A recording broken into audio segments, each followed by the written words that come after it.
بنائیں۔ بڑے بڑے اسباب اللہ کی ذات کے تعارف کے لیے بھی، اور چھوٹے اسباب جیسے اس میں دو قسم اللہ نے بنائی، ایک یقینی اسباب ہے، غیر یقینی اسباب ہے۔ غیر یقینی اسباب اللہ تعالیٰ نے غیروں کو دیے ان کے اطمینان کے لیے۔ دنیا کی جتنی چیزیں ہیں، مال ہے، دولت ہے، سونا چاندی ہیرے جواہرات، اور دنیا کی اچھلتی کودتی طاقتیں، یہ سب کا سب غیر یقینی سبب ہے، اللہ تعالیٰ نے اپنے نافرمانوں کو دیا ان کے اطمینان کے لیے۔ اور یقینی اسباب اللہ تعالیٰ نے ایمان والوں کو دیا ان کی ترقی کے لیے، ان کے امتحان کے لیے۔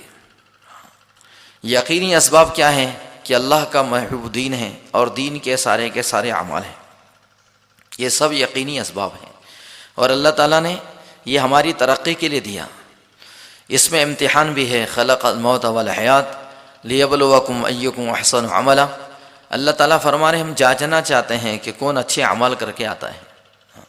اسی دنیا میں رہ کر اللہ تعالیٰ ہمارا امتحان لینا چاہتے ہیں۔ کبھی تو دے کر آزماتے ہیں، کبھی لے کر آزماتے ہیں کہ آیا دیکھیں میرا بندہ تنگی کی حالت میں، فراخی کی حالت میں، خوشی کے موقع پر، غمی کے موقع پر مجھے یاد رکھتا ہے یا بھول جاتا ہے۔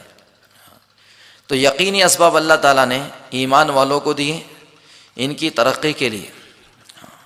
یہ سارے کے سارے جتنے اعمال ہیں انفرادی و اجتماعی، یہ سب ہماری ترقی کا سامان ہے، یہ ہمارے ترقی کے اسباب ہیں،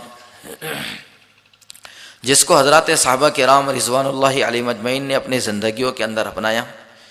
اسی یقینی اسباب کی بنیاد پر اللہ نے انہیں دنیا میں بھی کامیاب فرمایا، آخرت میں بھی کامیاب فرمایا۔ جس یقینی اسباب کو میں نے آپ نے چھوڑا ہے، جس کی وجہ سے پریشان کن حالات سے ہم دوچار ہیں، من اعرض عن ذکری فإن له معیشۃ ضنکا ونحشرہ یوم القیامۃ اعمی قال رب لم حشرتنی اعمی وقد کنت بصیرا۔ اللہ فرما رہے جو ہمارے ذکر سے اعراض کرتا ہے، ہماری یاد سے منہ موڑتا ہے، ہم اس کی زندگی تنگ کر دیتے ہیں۔ یہ تو دنیا کا عذاب ہے، اللہ ہم سب کی اس سے حفاظت فرمائے۔ پریشان کن حالات سے انسان دوچار ہو رہے ہیں، دنیاوی اعتبار سے خوب اسباب ہیں، مگر زندگی کا چین چھنا ہوا ہے، زندگی کا سکون ختم ہے، آدمی کی زندگی اطمینان بخش نہیں ہے، کیونکہ اللہ کے ذکر سے اعراض کی ہوئی زندگیاں ہیں۔ جو اللہ کے ذکر سے اعراض کرتا ہے، اس سے منہ موڑتا ہے، اللہ تبارک و تعالیٰ زندگی تنگ کر دیتے ہیں، انسان کا جینا اجیرن ہو جاتا ہے۔ اس لیے بزرگوں یقینی اسباب اللہ نے دیے ہیں، یہ ہماری ترقی کے لیے ہے، دنیا اور آخرت کی کامیابی کے لیے ہے۔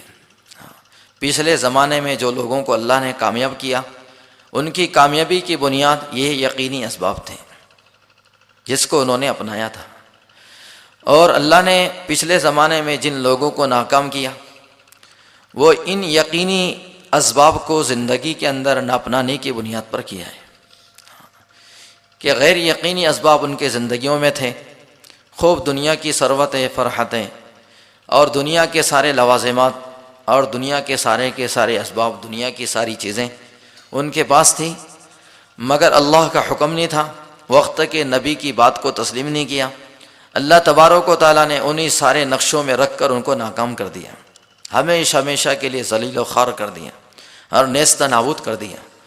ان کے واقعات کو اللہ تعالیٰ نے قرآن عظیم کے اندر وہ سارے حکایات، وہ سارے قصص اور واقعات کو اللہ نے بیان کیا، ہم سب کے لیے عبرت کے اعتبار سے، فاعتبروا یا اولی الابصار، کہ اس کے اندر عبرت ہے عقل مندوں کے لیے۔ تو یقینی اسباب جو اللہ نے ہم کو دیے ہیں، اس کے ذریعے سے اللہ اپنے بندوں کو کامیاب کرنا چاہتا ہے، اور بزرگوں ہر انسان اپنی کامیابی دیکھنا چاہتا ہے۔ میں آپ سارے دنیا کے انسان جتنی محنتیں کر رہے ہیں، چاہے جس لائن میں ہو، جس فیلڈ کے اندر ہو، جس شعبے کے اندر ہو، ہر انسان اپنی محنت کے اندر کامیاب ہونا چاہتا ہے، اپنے آپ کو کامیاب دیکھنا چاہتا ہے، مگر کامیابی کی بنیاد وہ نہیں ہے جس کو میں آپ سمجھ رہے ہیں۔ کامیابی اللہ نے ان چیزوں میں رکھی نہیں ہے جس کے اندر میں آپ تصور کر رہے ہیں اور جس کے اندر میں نے آپ نے یقین کیا ہوا ہے، اس کے اندر اللہ نے کامیابی رکھی نہیں ہے، بلکہ کامیابی اللہ نے صرف بصرف اپنے محبوب دین کے اندر رکھی ہے۔ جو دین اللہ کو ہر زمانے میں ہر دور میں سب سے زیادہ محبوب رہا ہے۔ ان الدین عند اللہ الاسلام، کہ اللہ کے نزدیک سب سے زیادہ محبوب اور مطلوب وہ اللہ کا دین ہے۔ اور جس زمانے میں جس دور میں اللہ کے محبوب دین کو جس انسان نے اپنے زندگی کے اندر اپنایا ہے، جس نے اللہ کے محبوب دین کو اپنے سینے سے لگایا ہے، اللہ تعالیٰ نے اس کو دونوں جہاں میں کامیاب فرمایا۔ اور جس نے اللہ کے دین کو اپنے زندگی کے اندر نہیں بنایا اور زندگی اللہ کے محبوب دین سے خالی رہی، کوری رہی، اللہ تبارک و تعالیٰ نے دونوں جہاں میں ناکام کیا ہے۔ اور دین کیا ہے؟ دین کا خلاصہ کہ جناب محمد الرسول اللہ صلی اللہ علیہ وسلم اللہ کے پاس سے جو کچھ لے کر آئے، جتنی خبریں آپ لے کر آئے ہیں، ان ساری خبروں کو آپ صلی اللہ علیہ وسلم کے اعتماد پر یقینی جاننے کا نام ایمان ہے، کہ اللہ کے احکامات ہیں اور جناب محمد رسول اللہ صلی اللہ علیہ وسلم کی نورانی پاکیزہ زندگی ہے، حیات طیبہ ہیں، آپ کے طور طریقے ہیں، آپ کی سنتیں ہیں، یہ دین ہے۔ اب جس شعبے کے اندر رہ کر اللہ کے دین کو اپنایا جائے گا، اللہ تعالیٰ اسی شعبے میں رکھ کر بندے کو کامیاب کریں گے۔ کامیابی کی بنیاد صرف دین ہے۔ اور دین زندگی کے اندر کیسے آئیں، اس کے لیے اللہ تعالیٰ نے بہت آسان سی محنت دی۔ جیسے دین آسان ہے ایسے دین کی محنت بھی آسان ہے۔ جیسے دین میری آپ کی سارے انسانوں کی سب سے اہم ضرورت ہے، ایسے زندگیوں کے اندر دین کو لانے کی محنت کا مکلف میں آپ سب ہیں اور سب کی اہم ضرورت ہے، کیونکہ بغیر محنت کی زندگیوں میں دین نہیں آیا کرتا۔ یہ ضابطہ رہا، والذین جاہدوا فینا لنہدینہم سبلنا، جو اللہ کے دین کی نسبت پر جتنی جد و جہد کرتا ہے، جتنی محنت کرتا ہے، اللہ کی طرف سے اتنا ہی وہ بندہ نوازا جاتا ہے۔ اللہ تعالیٰ اس کے لیے اتنی ہدایت کی راہوں کو فراہم کیا کرتے ہیں۔ تو ہدایت جو ملتی ہے زندگیوں میں، جو دین آتا ہے وہ محنت کی بنیاد پر آتا ہے، قربانیوں کی بنیاد پر آتا ہے، جد و جہد کے اعتبار سے آتا ہے۔ الحمدللہ اس وقت ہمارا یہاں بیٹھنا یہ بھی قربانی ہے۔ اپنی ساری محبوب مرغوب چیزوں کو چھوڑ کر، سارے اپنے نجی انفرادی تقاضوں کو دبا کر اللہ کے دین کی نسبت پہ اکٹھا ہو جانا، اللہ کے دین کی آواز پر لبیک کہنا، یہ واقعی قربانی ہے۔ اللہ ہماری اس ٹوٹی پھوٹی قربانی کو قبول فرمائے، اور قبول فرما کر اللہ میرے آپ کے لیے، سارے انسانوں کے لیے ہدایت کے فیصلے فرمائیں۔ تقاضا تو یہ ہے، بہت سارے لوگ جیسے کہ تقاضوں کے پورا کرنے کے لیے چلے گئے۔ اس وقت تقاضا یہ تھا کہ ہم بھی اپنی چل پھر کر ضرورتیں پوری کرتے ہیں، مگر الحمدللہ دین کی آواز لگی، ہم نے اس پر لبیک کہا، اللہ نے توفیق دی، ہم نے نیت کی، عزم کیا، ارادہ کیا، اللہ نے ہمارے لیے آسان کر دیا۔ یہ قربانی ہے، یہ قربانیاں ہیں جس کے برکت سے اللہ زندگیوں میں دین لایا کرتے ہیں۔ ورنہ ایک زمانہ گزرا بڑے مجاہدے کا، بڑی قربانیوں کا، ویسا مجاہدہ تو ہے ہی نہیں، ویسی قربانیاں تو ہے نہیں۔ ایک بزرگ فرماتے ہیں اس محنت کے اندر 3 دور گزرے ہیں۔ ایک مجاہدے کا دور گزرا، حضرت مولانا الیاس رحمۃ اللہ علیہ کا دور مجاہدے کا دور تھا، عجیب و غریب مجاہدہ تھا جس کا تصور میں آپ نہیں کر سکتے ہیں۔ ہم نے بزرگوں سے سنا ہے، حضرت مولانا الیاس رحمۃ اللہ علیہ نظام الدین بنگلے والی مسجد کے گیٹ پر باہر بیٹھ جاتے، اور جو میواتی حضرات، دیہات کے لوگ جو مزدوری کے لیے آیا کرتے، ان کو بلا کر ان سے بات چیت کرتے کہ بھئی آپ کہاں جا رہے ہیں؟ وہ کہتے ہم تو مزدوری کی تلاش میں ہیں، روزی کی تلاش میں ہیں، ہم جا رہے ہیں، کام کے لیے جا رہے ہیں۔ حضرت مولانا فرماتے ہیں بھائی ہم آپ کو کام دیں گے، جو بھی اجرت آپ بولیں، آپ ہمارا کام کریں گے؟ کہتے ہم تو کام کے لیے جا رہے ہیں، جو بھی کام آپ ہم سے لو۔ تو آپ ان کو دن بھر سیکھنے سکھانے میں لگاتے، کلمہ درست کرنا، نمازوں کا ٹھیک کرنا، دین کی موٹی موٹی باتوں کا سکھانا، دن بھر ان کو اس کام میں لگائے رکھتے، اور شام میں اجرت دے کر ان کو روانہ کرتے۔ یہ معمول رہا، کیونکہ اس وقت نئی دلی کے اندر جو نظام الدین کے اطراف میں آبادیاں نہیں تھیں، جنگل تھا، بیابان تھا، لوگ کام کے لیے وہاں سے گزرا کرتے تھے۔ یہ معمول رہا یہاں تک کہ مولانا نے اپنا سب کچھ لگایا، آپ تو جاگیردار تھے، یہاں تک کہ اپنے گھر کی مستورات کے زیورات بھی لگائیں۔ ایک وقت ایسا آیا کہ بنگلہ والی مسجد کی چار دیواری میں فاقے آنے لگے، مدرسہ بھی چلا کرتا تھا۔ جب فاقوں کی بھی انتہا ہو گئی، حضرت کے اعزا قربا قریب کے لوگوں نے حضرت سے کہا کہ حضرت اب صبر نہیں ہوتا،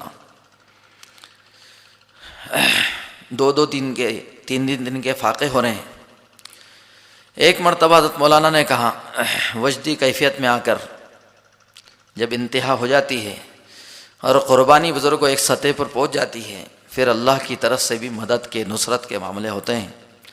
حضرت مولانا نے کہا، اللہ کی قسم آج کے بعد اس 4 دیواری کے اندر کبھی فاقہ نہیں آئے گا۔ الحمدللہ وہ مجاہدی کی برکت ہے کہ آج تقریباً 80-85 سال گزر گئے، آج تک کہ الحمدللہ ہزاروں کا مجمع بنگلے والی مسجد کی 4 دیواری میں روزانہ 2 وقت 3 وقت کھانا کھا رہا ہے جی، یہ مجاہدہ ہے بزرگوں۔ اس کے بعد قربانی کا دور آیا، حضرت مولانا عیسیٰ صاحب رحمۃ اللہ علیہ کا دور قربانی کا دور تھا، اور بزرگ فرمانے لگے تیسرے دور میں آپ چل رہے ہیں، وہ انعام کا دور ہے، نصرت خداوندی کا دور ہے جی، اللہ کی طرف سے خوب نصرت ہے، خوب فراوانی ہے، جماعتوں کی آہ بھگت ہے، ہاتھوں ہاتھ لیا جا رہا ہے جی، قدم قدم پر استقبال ہے، نصرت ہے، مدد ہے۔ تو ہم سب نصرت خداوندی کے دور میں چل رہے ہیں، اس لیے اصل تو اس محنت کا جو اثاثہ ہے وہ قربانی ہے، قربانی کا مزاج ہو، مجاہدانہ مزاج ہو۔ جتنی قربانی دی جائے گی، جتنا مجاہدانہ مزاج کے ساتھ چلا جائے گا، انشاءاللہ اس کی برکت سے اللہ زندگیوں میں دین لائیں گے، کیونکہ محنت کا مطلوب ہی ہے۔ ہمارے میاں جی مہراج صاحب رحمۃ اللہ علیہ فرمایا کرتے تھے کہ دین کی محنت کا مقصود یہ ہماری ساری کی ساری دوڑ دھوپ اسی لیے ہے تاکہ ہم سب کی زندگی کے اندر اللہ کا 100% دین پوری حقیقت کے ساتھ قیامت تک کے لیے زندہ ہو جائے، زندگی کے ہر شعبے کے اندر 100% دین اللہ کا زندہ ہو جائے۔ اسی کے لیے ساری محنتیں ہیں، اسی کے لیے ساری قربانیاں ہیں۔ جو دین ہماری دنیا اور آخرت کی کامیابی کا ضامن ہے، جس دین کی بنیاد پر اللہ تبارک و تعالی ہم سب کو کامیاب فرمائیں گے، اس دین کو زندگی میں لانے کے لیے مستقل محنت ہے۔ ہماری محنت، ہمارا کام چلے 4 مہینے والا نہیں ہے، بلکہ حضرت مولانا تو یہ کہتے ہیں کہ لوگ اس وقت اوقات لگا کر گزر رہے ہیں، اس کو گزرگاہ نہیں بنانا ہے۔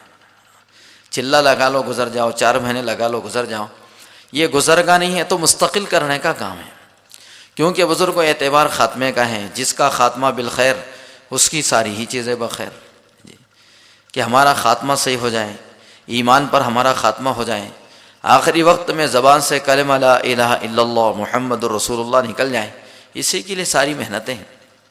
اور حدیث پاک کا خلاصہ ہے، جس حالت پر آدمی زندگی گزارتا ہے اسی حالت میں موت آتی ہے، جس حال میں موت آئے گی کل قیامت کے روز اسی حالت میں اس کا حشر ہوگا۔ اس لیے کہتے داعی کی زندگی بھی دعوت ہے، داعی کی موت بھی دعوت ہے۔ حضرت جی مولانا انعام الحسن صاحب رحمۃ اللہ علیہ کے انتقال پر مولانا احمد لاڈ صاحب ایک مرتبہ فرمانے لگے، ہمایوں کے مقبرے سے لے کر جنتر منتر تک کے حضرت کے جنازے میں مجمع دیکھا گیا، جو تقریباً 10 کلومیٹر کا فاصلہ ہے، اور حضرت کے جنازے کے موقع پر، میت کے موقع پر کتنے لوگوں نے توبہ کی، کتنوں کو اللہ نے ہدایت دی، اور کتنے لوگوں نے اسی مجمع سے، اسی مجلس سے ایصال ثواب میں 4 مہینے لگائے۔ داعی کی زندگی دعوت ہوتی ہے، داعی کی موت بھی دعوت ہوتی ہے۔ حضرت جی کے انتقال پر